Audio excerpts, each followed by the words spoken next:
meeting, the chairman will advise of this and the anticipated length of the adjournment. Those that have made the licensing officer aware that they would like to speak at today's meeting will be called forward to speak at the appropriate time. Please can we ask you to speak loudly and clearly. Once members have completed the process of hearing all representations, they will then move into a confidential debating session. The decision will then be heard in public via a further Teams meeting. This decision will be made available for viewing from 11 o'clock.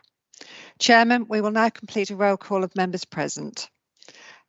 Councillor G. Carpenter. Present. Councillor Bensley. Present. And Councillor Robinson Payne. Present. May I also advise the officers present today: Elaine Hignett, Licensing Officer, Sarah Moss, Solicitor NP Law, and myself, Christina Webb, Executive Services Officer. We also have Mr. Ashley Mitchell, the applicant, and he will be represented by the owner of the premise, Mr. Stuart Vincent. Thank you, Chairman. We can now start the agenda items. Yes, thank you, Christina. Firstly, item number 1, are there any apologies for absence? I haven't received any apologies for absence, Chair. Thank you. Item 2, are there any declarations of interest? Members please to raise their hands if they have a declaration of interest. Chairman, I can see no hands raised or any indications, so there's no declarations of interest today. Okay, thank you. Item number 3, the application for new premises licence. The committee are asked to consider an application for a new premises licence under the Licensing Act 2003, namely Buddy's Shop, to the Jetty, Marine Parade, Great Yarmouth. I'd now like to pass over to the Licensing Officer, Elaine Hignett, to present the report. Thank you. Thank you, Chair. This is an application for a new premises licence submitted by Ashley Mitchell in respect of a premise known as Buddy's at Shop 2, the Jetty, Marine Parade, Great Yarmouth. The premise is described as a cafe restaurant. Ashley Mitchell is to be the designated premises supervisor at the premise, and his personal licence has recently been issued. The application proposed the following licensable activities and timings: sale of alcohol on and off the premises from 9 AM to 10 PM each day. The application can be found on pages 5 to 32 of the agenda. One representation was received objecting to the application. The representation is based on concerns in relation to the crime and disorder, public safety and public nuisance objectives. The representation is shown on the agenda on page 33. The objector, Andrew Ford, has advised me that he does not wish to attend today's hearing, but he would like the committee to take into account his written representation.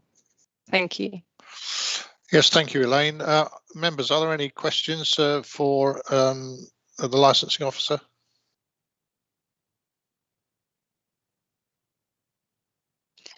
There's no hands raised, Chair. Yes, thank you. I'd now like to invite Mr. Stuart Vincent, representing the applicant, to give evidence. If you could make a short opening statement, that would be good. Hello, I'm Stuart. Yeah, hello, I'm Stuart Vincent. I'm the owner of the premises of Buddy's Cafe. Yeah, okay. Yeah, I got through things, obviously, I'll spit across to you. At Buddy's, we do not feel that there's need to be concerned regarding the potential of people injuring themselves whilst walking barefoot along the promenade, due to there being numerous amounts of council bins supplied around both cafes, as well as bins provided by the CAF, which are situated around the seating areas for both the Buddy shops, and litter, which is noticed by our staff, would and is immediately cleared away. Council working staff will regularly check the jetty area twice a day, every day.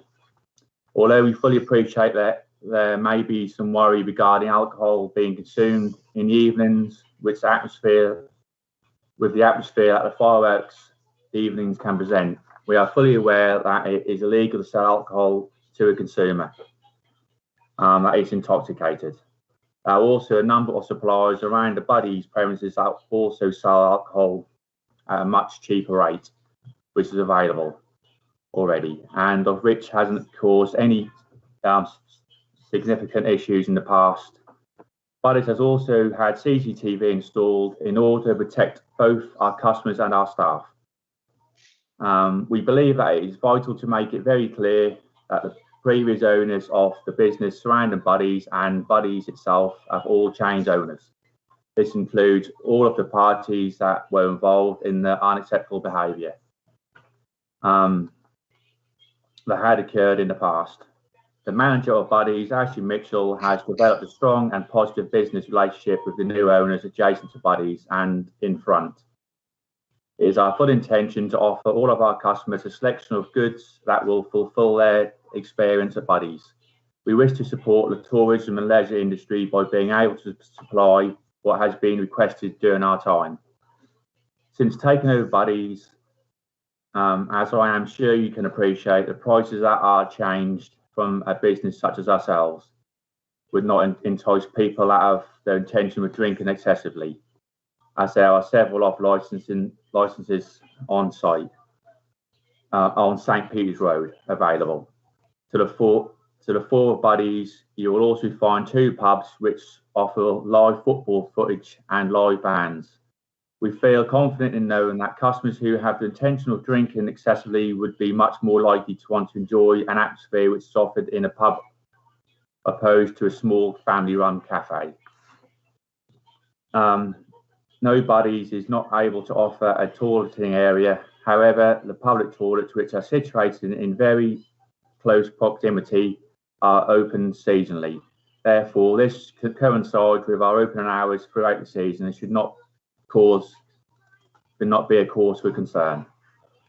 Taking all of this into consideration, all we want to be able to do is offer families, couples and customers of different ages a relaxing place to have the option of a hot and cold drink, alcoholic or non-alcoholic beverage to enjoy with their meal. As we are much more than an ice cream parlour since taking over, we are a family-run cafe that really does try to excel in safety, offering a selection of goods.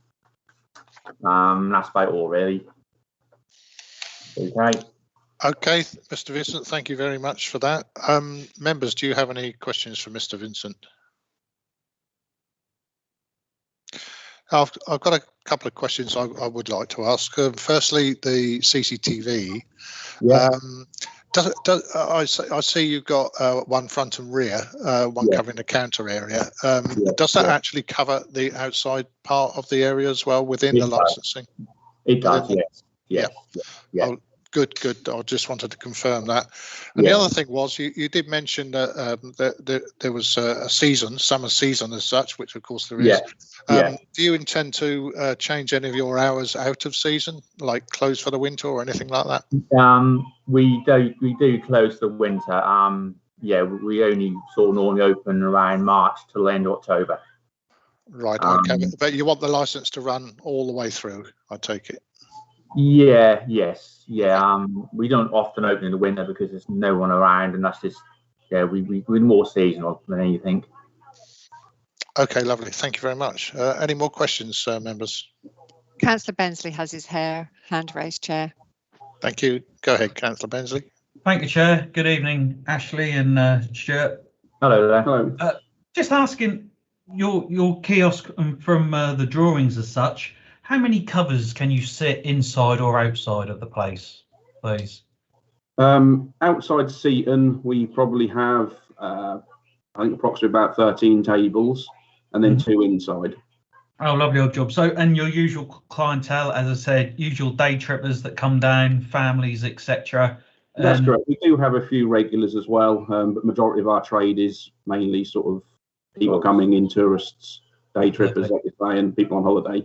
Lovely old job. Yeah, that's all. I just wanted to. So that's more of an outdoor experience than an indoor, I should imagine.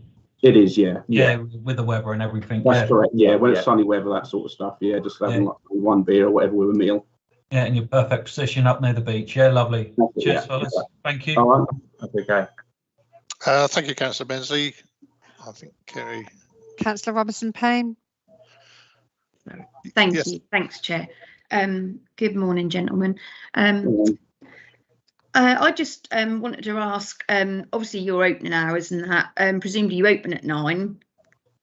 Yeah. Depending on whether, as the season pick up, that'll be our opening time. At the moment, we're opening more 10:30 at the moment, purely because there's not enough people about. Yeah. But obviously you would. So I just kind of wondered, like 9 a.m. is quite early for a license. You know. The only reason I've really done that was more because obviously we're going to give full training, everything like that. But obviously with a penalty of possible 9 months imprisonment and unlimited fine for obviously serving out of hours, it was more to protect myself rather than us actually aiming to sell alcohol at that time in the morning. Okay, thank you. And obviously you brought on about the staff training. How many staff do you have, and what do you sort of intend to do with them? In the business itself, main servant staff, I have at the moment 6 main staff that I keep on at the front. Then there's myself, who's out the back cooking mainly. Training wise, I've already written up a letter that they're going to sign to obviously agree that obviously they can only sell alcohol to members of staff over the age of 25.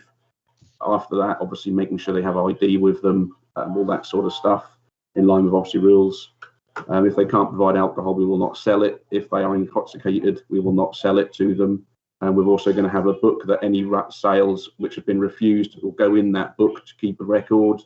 All staff members are going to be made aware of that and also signed to say that they have been informed and shown what to do and what not to do, and obviously ID that is acceptable to accept and what's not. So yeah, that's sort of all the training side of things I'm going to do with my staff. And just one last question about your policies. Where will they be actually kept? Are they on the premises for anyone to look at, any of the staff or anybody? They would be, yes. Yeah, I've got a place in the kitchen where I'm going to keep those, so any member of the team that need to see them can see them, and obviously if an officer comes in and wish to see them, that'll be available for them as well. Okay, thank you very much. Okay.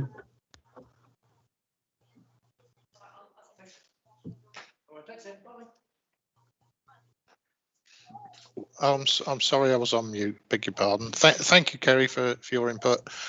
Christina, I think Sarah wants to speak. Yes. Go ahead, Sarah. Thank you very much. Hello, Mr. Mitchell, Mr. Vincent. Just got a couple of questions really on the prevention of crime and disorder part, which is on page 21. I'm following on from Councillor Payne's question. So I can see that you've said that the training records will be retained and made available to the licensing authority. Could you clarify for the committee, would the written policies and the operating procedures, would they also be accessible in the same way? Yeah, I'm going to plan on keeping them all at the actual business itself. So if anyone did come in, they'll be available. Right, okay. In that instance, would you be amenable if the condition were actually changed in there just to include that the written policies and operating policies were also accessible as well as the training records? Because at the moment it doesn't say that in there, it just says about the training policies. Okay, yeah. Yeah, would you be agreeable to that? Yeah. Yeah. Okay, thank you. So the CCTV system has also been mentioned. Again, I can see that it's accessible to the police, the footage, but there's no mention there about it being accessible to the licensing authority. Perhaps could you clarify to the committee, was there a reason behind that, or would you be amenable also to that being accessible? No, that's absolutely fine. That can be available for yourselves. Yeah, not an issue at all. Okay. Thank you. Just another, so on the 4th paragraph, you've mentioned about the incident book. I've got the incident book shall be readily available for inspection by an authorised person upon reasonable request. Could you please clarify to the committee who the authorised person that you mean in there, please? Well, that would be, like I said, if someone from the licensing committee came across and obviously asked for it, that would be available for them, the police officers. We wouldn't make it available to the general public. Purely because, like I said, it's not really necessary to give that information out because it's going to obviously have times, dates and stuff like that of people which obviously not names or addresses, but just obviously the details of that sort of stuff, and which we don't have to provide to general public. But anyone like yourselves or the police or anyone like that needs to see that, and that's absolutely fine. Okay. Thank you. So based on what you just said, would you be amenable to offering some kind of wording? So like the incident book should be readily available for inspection by the licensing authority and or any relevant responsible authority? Absolutely fine. Yeah. Okay, lovely, thank you. Just one final question. So just to do with the closing hours and the supply of alcohol, I noticed that they are absolutely on the same time. Do you have any means of kind of controlling how alcohol will be sold so close up to your closing time? Because the times aren't staggered. Do you see what I mean? Yeah, obviously, what our plan is, if we are going to shut, we would stop serving alcohol half an hour before we were going to close, just so we can make sure anyone that has a drink would have finished that drink before we are closed. That was our intentions. Obviously, we've left it open because with a seasonal business like ours, set hours isn't really a thing you can do down there, because obviously one day if the weather goes bad, we'll obviously shut earlier because there will be no one there, and to pay staff would obviously cost too much money if there's no clientele there to obviously serve. So that's why we've left it open. But most days, like I said, we're generally open sort of 9, half 9, and most days again would be gone by realistically 7 o'clock most days. The only day we'd possibly stay open longer would be for fireworks. But again, I'm planning on stopping any sales of alcohol before 9:30. So again, I'm making sure that there's no sales after 10 o'clock. And also people would have finished their drinks by the time the fireworks have started, and will hopefully then, like I say, disperse and go home. Okay, thank you very much. That's all my questions. Thank you. Thank you, Chair. Yes, sir. Thank you very much, Sarah. Christina, anybody else wish to speak? There's one hand still raised, Councillor Robinson Payne, but I'm not sure if that's a legacy hand. It is. It won't go down, I'm afraid. Oh, bless. No, I'm fine. No, so there's no other questions, Chair. Okay, lovely. Thank you very much. Now, Mr. Ford, who has objected to the application, has advised that he would not be attending the committee hearing today, but wished for his written representation to be considered. And the representation is, I believe, available to everybody within the agenda pack. Just one comment I'd like to make, perhaps I should have asked it slightly earlier, to the applicant. Did Mr. Ford contact you or reply to your request to meet? He did not reply to us, no. Okay, thank you. That's all I wanted to say. Right, there not being any further issues on this in this session, I will now confirm that we will move to the closing statements, and I can confirm there will also be no further questions asked at this point. So, Mr. Vincent, would you care to give a closing statement? Yes. No, that's fine. I've said all of what I need to say. Yeah, that's fine. Thank you. Yeah. All right. Thank you. Thank you very much. Right. Thank you all. We will now close this meeting and move to the debating session for members, and a further Teams meeting will be convened at 11 o'clock to deliver the decision. Thank you, Christina. Members, if I could ask you to wait until